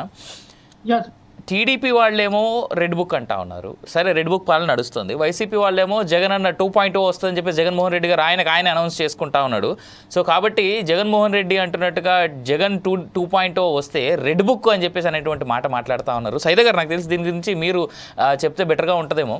అంటే ఆంధ్రప్రదేశ్ రాష్ట్రం ఎప్పుడు ఈ బుక్కుల చుట్టే తిరుగుతుందా? అభివృద్ధి లేదు, అభివృద్ధి గురించి ఆలోచిద్దాం, పిల్లలకి మెరుగైన వైద్యం ఇద్దాం, మెరుగైన చదువునిద్దాము, ఆ తర్వాత మెరుగైన రోడ్లు. వైఎస్ఆర్సీపీ పాలనలో నిజంగా ఎన్నడూ చూడనటువంటి అద్భుతాలు రోడ్లు అనేటువంటిదే. సో మిగిలిన విషయాలు నేను కామెంట్ చేయను. వైఎస్ఆర్సీపీ హయాంలో హాస్పిటల్స్ వ్యవస్థ మాత్రం నిజంగానే చాలా వరకు బాగుంది అనేటువంటిది కొంతవరకు వాస్తవం, దాన్ని అగ్రీ చేయాలి. అయితే సైదా గారు మీరేమంటారు? ఈ పుస్తకాల పాలనే చూద్దామా, లేదంటే ఆంధ్రప్రదేశ్లో ఇంకా మార్పులు వద్దా? అవినాష్ గారు, నిజంగా గత 5 సంవత్సరాల జగన్మోహన్ రెడ్డి పరిపాలనలో అభివృద్ధి అనేది మచ్చుకు కూడా కనపడకుండా సంక్షేమం పేరుతోటి ఈ రాష్ట్రాన్ని సంక్షోభంలోకి నెట్టి దాదాపు 10 లక్షల కోట్ల రూపాయలు అప్పులు చేసి రాష్ట్రాన్ని గతంలో ఎన్నడలేని విధంగా ఆంధ్రప్రదేశ్ అంటే అప్పుల రాష్ట్రంగా మిగిల్చినటువంటి పరిస్థితి మనం చూసాం. ఎక్కడ కూడా ఇన్ఫ్రాస్ట్రక్చర్ డెవలప్మెంట్ లేకుండా రోడ్లు కానివ్వండి చూసాం, గుంతలు, ఏ విధంగా గుంతలు పట్టినటువంటి రోడ్లు మనం అనేకమైనటువంటి చిత్రాలు, విజువల్స్ మనం చూసాం. అలాగే అమరావతి రాజధాని నిర్మాణం కూడా 3 రాజధానుల పేరుతోటి జగన్మోహన్ రెడ్డి 3 ముక్కలు ఆట ఆడి దాదాపు 29 గ్రామాలకు ఉన్నటువంటి 32,000 మంది రైతులు, 30 భూములు ఇచ్చినటువంటి రాజధాని ప్రాంత రైతుల్ని మరి అల్లాడించినటువంటి పరిస్థితి మనం చూస్తాం. ఇంతకంటే దుర్మార్గంగా మరి జగన్మోహన్ రెడ్డి పరిపాలన కొనసాగిస్తే మరి ప్రజలు ఆలోచించారు. ఆయన అభివృద్ధి గురించి ఆలోచించలా, కేవలం ఏదో బటన్ నొక్కుతా ఉన్నాను కాబట్టి ప్రజలు నాకు ఓట్లు వేస్తారు అనేటువంటి ఒక భావనకి ఆయన లోనై మొన్న కూడా చెప్తా ఉన్నాడు, నేను ప్రజల గురించి పట్టించుకున్నాను, నేను కార్యకర్తల గురించి పట్టించుకోలేదు, నేను మళ్ళా అధికారంలోకి వస్తే 2.0 అధికారంలోకి వస్తే నేను కార్యకర్తల గురించి పట్టించుకుంటానని కూడా చెప్తా ఉన్నాను. ఇంకొక మాట కూడా అన్నాడు ఆయన, జగన్మోహన్ రెడ్డి గారు, ఏంది ఏమైంది కేసులు పెడితే నేను 16 ఏళ్ళు జైల్లో ఉండొచ్చా, ఏమైంది వస్తే నాకు ఓట్లేదా జనాలు, నేను ముఖ్యమంత్రి కాలేదా, కార్యకర్తల ఇంటర్వ్యూ కూడా బేకలేడని చెప్పి స్వయంగా ఆయన కార్యకర్తల సమావేశాల్లో చెప్తా ఉన్నాడు. ఇలాంటి పరిస్థితులు ఉన్నటువంటి తరుణంలో మరి ఏమనుకోవాలి మనం? లేదు, ఆయన అలాంటి పరిపాలన కొనసాగించాడు కాబట్టి ప్రజలు అతను తిరస్కరించారు. 151 స్థానాల నుంచి 11 స్థానాలకి ఆయన్ని దించి మరి ఇంటికి పంపించినటువంటి పరిస్థితి మనం చూసాం. ఇలాంటి పరిస్థితుల్లో అధికారంలోకి వచ్చినటువంటి ఎన్డీఏ కూటమి డబుల్ ఇంజిన్ సర్కార్ రాష్ట్ర అభివృద్ధి విషయంలో ముందుకు వెళ్లాల్సినటువంటి అవసరం ఉంది. ఎందుకంటే దీన్నే ఒక పనిగా తీసుకొని ఏదో రెడ్ బుక్ అనేటటువంటిది పెట్టుకొని రెడ్ బుక్ రాజ్యాంగం అనో లేదా రెడ్ బుక్ రాజకీయమనో ఆ పేరుతోటి వెళ్తా ఉండి రోజు కక్ష సాధింపు చర్యలు చేపడతా ఉంటే ప్రజలు ఏంటంటే ఒకటి గమనిస్తూ ఉంటారు. ఆంధ్ర ప్రజలు ఎలాంటి వాళ్ళు అంటే ఏది చేసినా, ఎవడే తప్పు చేసినా సర్దుకొని పోయేటువంటి మనసు మన ఆంధ్ర ప్రజలు. ఎవడి మీరైనా చర్యలు తీసుకుంటే అయ్యో అతను జైల్లో వేశారని చెప్పి మరి బాధపడేటువంటి పరిస్థితి, చేసిన తప్పు కనిపించదు. ఇలాంటి పరిస్థితులు ఈరోజు మన ప్రజల్లో ఉన్నటువంటి పరిస్థితి. అందువల్లనే మేము ఒకటే కోరుతా ఉన్నాం, ఈరోజు తెలుగుదేశం ప్రభుత్వం ఎన్డీఏ కూటమి డబుల్ ఇంజిన్ సర్కార్ ఈ రాష్ట్రంలో అధికారంలో ఉంది. 9 నెలలైంది వీళ్ళు పరిపాలనలోకి వచ్చి. సూపర్ 6 అమలు చేయమని చెప్పి మేము కాంగ్రెస్ పార్టీ తరఫున కోరుతా ఉన్నాం. మేము అనేక పర్యాయాలు మరి సూపర్ 6 అమలు చేయమని చెప్పి మేము అనేక పర్యాలు కోరుతా ఉన్నాం. ఇప్పటికీ కేవలం మరి గ్యాస్ సిలిండర్లకు సంబంధించినటువంటి ఆ ఒక్క పథకం సూపర్ 6 కొడతామని చెప్పి ఒక్క రన్ తీసి మరి కామ్గా కూర్చున్నారు. మిగతా అన్ని కూడా చేస్తామని చెప్పి ఇప్పుడు మాట్లాడుతూ ఉన్నాడు. ఒకటే చంద్రబాబు ఆర్థిక పరిస్థితి బాగలేదు రాష్ట్రంలో, మేము తర్వాత చేస్తామని చెప్పి మాట్లాడుతూ ఉన్నాడు. దాని రిఫ్లెక్ట్ చూసిన జనాలు త్వరలోనే తల్లికి వందనం కార్యక్రమాన్ని చేపడతాం, రైతులకి మరి రైతు భరోసా ఇస్తాం, అలాగే ఉచిత బస్సు సౌకర్యం ఉగాదికి ఇస్తామని చెప్పి మాట్లాడుతూ ఉన్నాం. మరి త్వరలోనే ఉగాది మార్చిలో రాబోతా ఉంది. మరి ఉచిత బస్సు సౌకర్యం ఇస్తారా లేదా, లేకపోతే రైతులకి రైతు భరోసా ఇస్తారా లేదా, నిరుద్యోగులకి నిరుద్యోగ వృత్తి ఇస్తారా లేదా? మొన్న మెగా డిఎస్సి అన్నారు. మెగా డిఎస్సి అని చెప్పి ఏం చెప్పారు?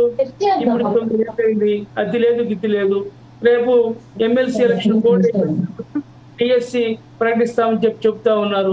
ఈ విధంగా ఆదాయాపం చేసుకుంటా తెలిసిపోయింది. మరి ఏమన్నా అలాగే పోలవరం ప్రాజెక్టు సంబంధించి కూడా, అలాగే విశాఖ స్టీల్ ప్లాంట్ సంబంధించి కూడా మరి కేంద్రం అసలు అది దాన్ని ప్రైవేటీకరించుదా లేకపోతే ప్రైవేటీకరణ చేయకుండా ఆపుతామనేది ఎక్కడ మాట మాట్లాడటంలా, సెయిల్లో కలపలా, ఏదో 35,000 కోట్లు లాస్ ఉన్నటువంటి విశాఖ స్టీల్ కి కేవలం 3,200 కోట్లు ఇచ్చి మేమేదో గొప్ప చేసామని చెప్పి చెప్తున్నారు. ఎందుకంటే ఒకటి చెప్తున్నాండి అవినాష్ గారు, ఏదైనా రాజకీయాల్లో అభివృద్ధి ప్రజలు మీకు నమ్మి ఓట్లేసి గెలిపించారు.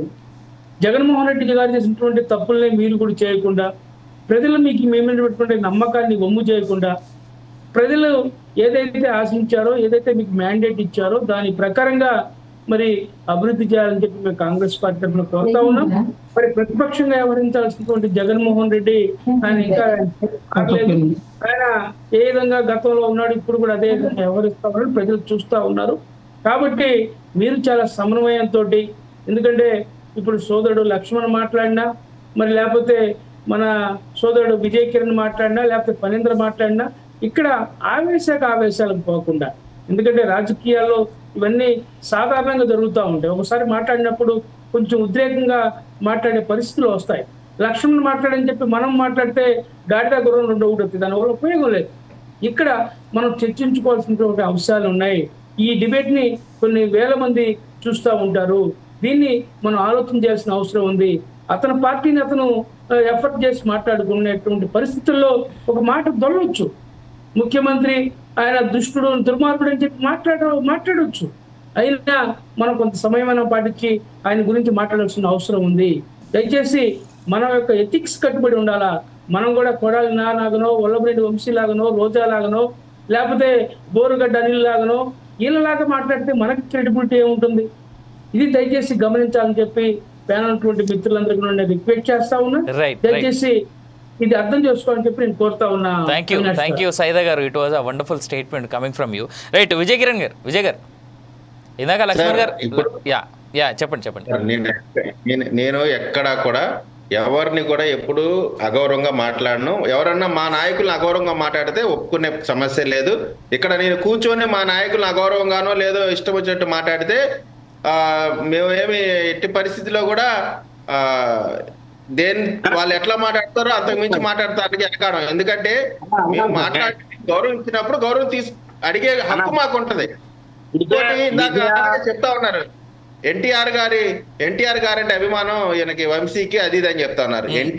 ఎన్టీ రామారావు గారి కూతురు, చంద్రబాబు నాయుడు గారి సతీమణి, వారి గురించి మాట్లాడినటువంటి భాష విధానం, ఏం మాట్లాడాడు దాన్ని మళ్ళీ ఇప్పుడు నేను రిపీట్ చేయడం కూడా నా నోరు కూడా అశుద్ధమవుతుంది. అటువంటి మాటలు మాట్లాడే ఆయన ఎన్టీఆర్ గారి అభిమానంట. ఇవన్నీ ఏ చెప్తా ఉంటే మాకు నవ్వొస్తా ఉంటది. ఇప్పుడు ఇందాక చింతమనేని గారి గురించి చెప్తున్నారు. మా నాయకుడు చంద్రబాబు నాయుడు గారు చింతమనేని గారి కారికి వాళ్ళు అడ్డం పెట్టినా, వాళ్ళు ఇబ్బంది పెట్టినా మనం సమన్వయం పాటించాలా. ఎట్టి పరిస్థితుల్లో కూడా మనం అధికారంలో ఉన్నాం కాబట్టి కొంత మనం సర్దుకొని పోవాల్సినటువంటి అవసరం ఉంటుందని చెప్పినటువంటి గొప్ప నాయకుడు చంద్రబాబు నాయుడు గారు. మీలాగా హత్యలు చేసేటువంటి ఒళ్ళో కూర్చోబెట్టుకొని మీటింగ్లకు తీసుకెళ్లేటువంటి విధానం మా దగ్గర ఉండదు. తప్పు చేస్తే అది మా పార్టీ అయినా మీ పార్టీ అయినా ఎవడైనా సరే చట్టం ముందు సమానమైనటువంటి విధానం మా నాయకుడు చంద్రబాబు నాయుడు గారు చేసేటువంటి పరిస్థితి. ఇక్కడ ఒక్కటండి, ఇవాళ రెడ్ బుక్ లేకపోతే ఇక్కడ ఈ భారతదేశానికి రాజ్యాంగమే గాడ్, అంతే. ఇంకా రెండోటువంటి అంశమే లేదు. ఇవాళ మేము అధికారంలో ఉన్నప్పుడు మాకు అండగా నిలబడాల్సింది లేదు. ఇవాళ వైసీపీ వాళ్ళకి అండగా నిలబడ్డా లేదు ఇంకొకరికి నిలబడ్డా, సామాన్యుడికైనా డబ్బున్నోడికైనా ఎవరికైనా కానీ అండా దండా ఇచ్చేది ఆ రాజ్యాంగమే. ఆ రాజ్యాంగ నిర్మాత యొక్క పేరుని కూడా అవమానించినటువంటి ప్రభుత్వం ఆ ప్రభుత్వం. అందుకనే ఈ రోజున ప్రకృతి గొప్పదని ముందు అందుకే చెప్పాను. ఏ అంబేద్కర్ గారికి అవమానం జరిగిందో ఆయన పేరుని తీసి జగన్మోహన్ రెడ్డి గారి పేరు పెట్టుకున్నారో అదే రాజ్యాంగం వాళ్ళకి గుర్తొస్తా ఉంది. పొద్దున్న లేస్తే రాజ్యాంగం గురించే మాట్లాడుతూ ఉన్నారు. రాజ్యాంగం గురించి మాట్లాడే వాళ్ళు అంతు చూస్తామని మాట్లాడతారా? వాళ్ళకి నిజంగా అంత గౌరవమే ఉంటే మేము అధికార రంగాల్లో మిమ్మల్ని అంతు చూస్తాం. 18 నెలలు నేను ఉన్నాను. ఇవాళ సామాన్య కార్యకర్తలు ఆ విధంగా రెచ్చగొట్టి మీరు ఏం మెసేజ్ ఇస్తున్నారు? ఇప్పుడు పేదవాడు వీళ్ళ మాటలు నమ్మి ఏదన్నా కేసులో ఇరుక్కుంటే వాడు జైల్లో ఉంటే ఆ కుటుంబాన్ని మీరు పోషిస్తారా? ఆ మాట చెప్తున్నారా? మీరేం పర్వాలేదు, మీరు రెచ్చిపోండి, మీ కుటుంబాన్ని నేను ఆదుకుంటా అనట్లా. మీరు జైలుకి వెళ్ళండి, నేను ముఖ్యమంత్రి అవుతా అంటున్నాడు. మీరు జైలుకి వెళ్ళండి, మా గురించి పోరాడండి, మీ మీద మేము శవాల మీద మేము పేలాలు ఏరుకుంటాం అంటా ఉన్నారు. అది తప్పు. చట్ట ప్రకారం మీరు పనిచేయండి. ప్రభుత్వం ఏదైనా తప్పు చేస్తే దాన్ని విమర్శించండి అని చెప్పాల్సింది పోయి జైలుకి వెళ్ళండి అని చెప్పే నాయకుడు ఎవరండి? రైట్ విజయ్ గారు, ఒక్క నిమిషం నేను లక్ష్మణ్ గారి కానీ ఎవరైనా సరే అగౌరవంగా మాట్లాడితే మేము అంతే ఖచ్చితంగా దానికి సమాధానం. అవినాష్ గారు వాళ్ళు ఏమంటా ఉన్నారంటే అంబేద్కర్ గారిని అగౌరవపరిచారు, అంబేద్కర్ గారికి విలువ ఇవ్వలేదు అంటా ఉన్నా. కానీ ఈ రోజున అమరావతి అంటేనే పైన అమ్మవారు కింద కమ్మవారు అనే ట్యాగ్ లైన్ వీళ్ళు సర్క్యులేట్ చేశారు. ఎలా సర్క్యులేట్ చేశారంటే 2014 2019లో వినండి సార్, 2019లో వీళ్ళు వేసిన ప్లాన్ ఏంటి? చంద్రబాబు నాయుడు గారు 100 ఎకరాల్లో 125 అడుగుల ఎన్టీ రామారావు గారు విగ్రహం పెడతామని చెప్పి ప్రకటించినటువంటి చంద్రబాబు నాయుడు గారు ఈ రోజున దళితులకి ఆత్మ గౌరవంగా చూపించుకున్నటువంటి, దళితుల యొక్క ఆత్మ గౌరవం కాపాడినటువంటి అదే నడిబొడ్డు మీద ఈ రోజున జగన్మోహన్ రెడ్డి గారు 450 కోట్లు పెట్టి కట్టినటువంటి 200 అంబేద్కర్ విగ్రహం దిక్చూసి ఒక పక్కన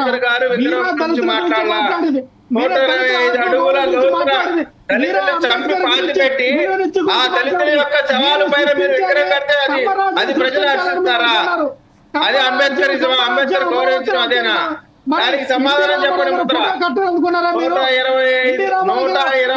అడుగుల లోతులో దళితుల యొక్క ఆత్మగౌరవాన్ని పెట్టి 27 పథకాల్ని రద్దు చేసి జగన్మోహన్ రెడ్డి పేరు పెట్టుకొని 9,000 ప్రాథమిక స్కూళ్ళని అడుగుల విగ్రహాన్ని అక్కడ ఇదే పౌరుషం అంటే, ఇదే ఆత్మగౌరవం అంటే నిలబెట్టాడే. That is Jaganmohan Reddy. ఆయన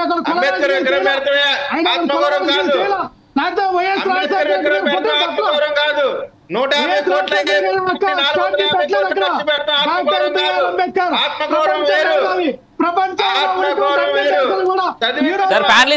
లక్ష్మణ్ గారు, విజయ్ గారు, ఒక్క నిమిషం లక్ష్మణ్ గారు ఒక మాట.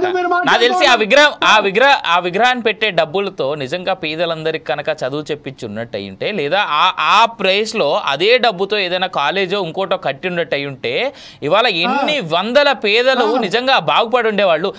విగ్రహాలు పెట్టడం తప్పని నేను ఒక మాట లక్ష్మణ్ గారు, లెట్ మీ కంప్లీట్ 10 ఏళ్ళు ఆంధ్ర తెలంగాణ విడిపోయి 10 ఏళ్ళు తెలంగాణ అభివృద్ధి ఏ విధంగా ఉంది, ఆంధ్రప్రదేశ్ అభివృద్ధి ఏముంది? 3 ముక్కలు అంటూ మీరు 5 ఏళ్ల పాటు కాలం వెలబుచ్చారు. 5 ఏళ్ల పాటు చంద్రబాబు నాయుడు గారు ఆనాడు సీఎంగా ఉన్నప్పుడు ఆయన అమరావతి కడుతున్నా, ఇగో అమరావతి అగో అమరావతి అని ఆయన అన్నాడు. ఇప్పటి వరకు కనీసం ఒక రాజధాని అని చెప్పుకోవడానికి కూడా రాజధాని లేకుండా దిక్కుమాల పరిస్థితుల్లో ఆంధ్రప్రదేశ్ ఉన్నదే. ఇది కాదా? ఇలా దిక్కుమాల ఆంధ్రప్రదేశ్ గా తయారు చేసింది మీ రాజకీయ పార్టీలు కాదా? ఇద్దరు 2 పార్టీల వాళ్ళనే నేను అడుగుతా ఉన్నా. ఫణీంద్ర గారు, అవినాష్ గారు చాలా మంచి ప్రశ్న అడిగారు సార్, చాలా మంచి ప్రశ్న అడిగారు. మేము ఒకటే చెప్తా ఉన్నాం, చంద్రబాబు నాయుడు గారు రాష్ట్రం విడుపున్నప్పుడు మనకు రావాల్సినటువంటి విభజన హామీ చట్టంలో రావాల్సిన నిధులు ఆయన హఠాత్తుగా ఓటుకి నోటు కేసులో మరి తెలంగాణలో వదిలేసి ఇక్కడ పారిపోయి వచ్చినటువంటి తరుణంలో 10,500 కోట్ల రూపాయలు ఎప్పుడైతే సెంట్రల్ గవర్నమెంట్ ఇచ్చినటువంటి నిధులు రేకుల సెట్ కట్టారు సార్. 10,500 కోట్లు పెట్టి మరి ఈ రాష్ట్రానికి మీరు చెప్పినటువంటి విద్యా సంస్థలు ఎందుకు కట్టారు? లక్ష్మణ్ గారు నాదో సూటి ప్రశ్న. లక్ష్మణ్ గారు అధికారంలో ఉన్నప్పుడు 5 ఏళ్ల పాటు మీరు ఏం చేసిర్రు? ఆయన రేకుల షెడ్ కట్టినప్పుడు ఆయన తీసి లోపల ఎందుకు వేయలేదు? మీరు తప్పు చేసిర్రు అని. అమరావతి రాజధాని నిర్వహించలేకపోయారు, ఎందుకు అక్కడ మెట్రో రైల్వే స్టేషన్ తాళైపోయారు, ఎందుకు రైలు వేయలేకపోయారు? లక్ష్మణ్ గారు నేను చాలా సూటిగా అడుగుతా ఉన్నా. లక్ష్మణ్ గారు 5 ఏళ్ల పాటు మీరు అధికారంలో ఉన్నప్పుడు చంద్రబాబు నాయుడు రేకుల షెడ్ కట్టిన 10,000 కోట్లు అని చెప్పి ఎందుకు తీసి లోపలేలే? ఆధారాలతో ఎందుకు ప్రజల ముందుకు రాలేదు మీరు? మీకు చేతగాంతనమా? ఆయన చేతగానుడు లేదా ఆయన డబ్బులు తిన్నాడని అనుకుందాం. మీ మాట ప్రకారం చంద్రబాబు నాయుడు అనే వ్యక్తి దోచు తిన్నాడని అనుకుంటే ఆయన 10,000 కోట్లు ఇదిగో దోచు తిన్నాడమ్మా, ఇగో ప్రజలారా చూడండి అని చెప్పేసి ఒక వైట్ పేపర్ మీరు రిలీజ్ చేసి ఉన్నట్టయితే వైఎస్ఆర్సీపీ మీద ఎంత గౌరవం పెరిగి ఉండేది. రేపు 2027 కానీ 2029 కానీ అవినాష్ గారు మీ యొక్క కోరికని జగన్మోహన్ రెడ్డి గారు తీర్చిపోతా ఉన్నారు. అంటే 27, 29 దాకా ఆంధ్రప్రదేశ్ రాష్ట్రం అనేది అడుక్కు తినాలి, అదేనా వైఎస్ఆర్సీపీ ప్లాన్ చేస్తున్నది? 29 దాకా అడుక్కు తింటా ఉండండి, ఆ తర్వాత మేము అధికారంలోకి వచ్చిన తర్వాత అప్పుడు చూద్దామని అంటారా మీరు? లిస్ట్ ఉంటది, అవి ఎక్కడికి బావు చేసిన అవినీతిగా ఉంటది. వాళ్ళు ఏ రకంగా జగన్మోహన్ రెడ్డి గారు తప్పు లక్ష్మణ్ గారు తప్పు. ప్రజలకి ఎప్పటికప్పుడు నిజాలు అబద్ధాలు చెప్తానే ఉండాలి, అంతే తప్ప మేము అధికారంలోకి వస్తే మాత్రమే నిజం చెప్తాం లేదా అబద్ధం చెప్తాం అనేటువంటి చాలా రాంగ్ స్టేట్మెంట్. జమిలీ ఎలక్షన్లు కానీ 29లో వస్తే కానీ ఖచ్చితంగా మా ప్రభుత్వంలో మీరు రాంగ్ స్టేట్మెంట్ లక్ష్మణ్ గారు రాంగ్ స్టేట్మెంట్ ఉంటే మాత్రం ఖచ్చితంగా wrong statement absolutely wrong statement. I condemn this. ఎందుకంటే ఎప్పుడు పడితే అప్పుడు ప్రజలకు నిజాలు తెలియజేయాల్సినటువంటి బాధ్యత ప్రతి రాజకీయ పార్టీ మీద మేము అధికారంలోకి వస్తే మాత్రమే చెప్తాం అనేటువంటి మాట ఖచ్చితంగా రాంగ్. ఫణీంద్ర గారు ఐఎమ్ సారీ, టైం అయిపోయింది. ఈ పూటకి ఇదే పొలిటికల్ థాట్, ఇదే ఇవాళ పొలిటికల్ థాట్. ఈ పొలిటికల్ థాట్ లో పాల్గొన్నందుకు సైదా గారికి, విజయ్ గారికి, లక్ష్మణ్ గారికి, ఫణీంద్ర గారికి అందరికీ ధన్యవాదాలు. మరో అంశంతో మళ్ళీ కలుద్దాం.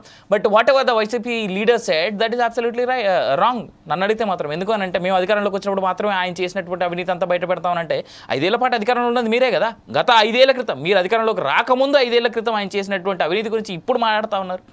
ఇదే మీరు అధికారంలో ఉన్న 5 ఏళ్ల పాటు రోజుకోటి చొప్పున బయట పెట్టినా కానీ ఇవాటికి మీరు అంటున్నటువంటి అన్ని అవినీతి బయటపడి ఉండేది కదా. ప్రజలకు నిజం ఏంటనేది తెలిసేది. చాతగాంతనం ఎప్పుడు చాతగాంతనంగానే ఉంటుంది. మళ్ళీ మేము అధికారంలోకి వస్తే అంటే ఇప్పుడు ఏం చేస్తున్నారు? రేవంత్ రెడ్డి ఇక్కడ అదే చేస్తూ ఉన్నాడు. అది చేశాడు, కేసీఆర్ ఇది చేశాడని ఒక్కటి బయట పెట్టలేకపోతా ఉన్నారు. కేవలం అవసరార్థన కోసమే ఇలాంటి దిక్కుమాలిన స్టేట్మెంట్లు తప్ప ఇంకేం లేవు. అండ్ ఏపీని 2 పార్టీలు కలిపి లిటరల్గా దిక్కుమాలిన ఆంధ్రప్రదేశ్గా తయారు చేశారు. వాట్ ఎవర్, ప్రజలు ఆలోచించుకోవాలి ఇలాంటి నాయకులన మేము ఎంచుకున్నది అనేటువంటిది. ఇది వాళ్ళ పొలిటికల్ థాట్. నేను మీ అవినాష్ జనగామ, సైనింగ్ ఆఫ్.